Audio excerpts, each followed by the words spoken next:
Mandibuve, ndiselapha, bantwana bakaThixo, mandibuve, ngoba uthando lwakho kanti ngenawuliva ndiselapha, andilwazi olwasezulwini, mandiluve, ndiselapha, olo thando lwakho Nkosi, mandiluve ndiselapha,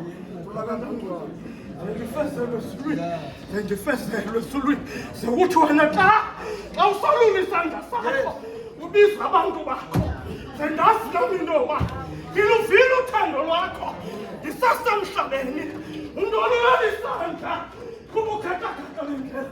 Kungoko ndifuna intoba ndisitsho ngeculo mawisile asekhaya. Kungoko ntula njengoboni wasondela kuThixo, ongakhanganga okanye ongakhangelanga ubunjani bakhe, kodwa othi ndiza kuwe Nkosi.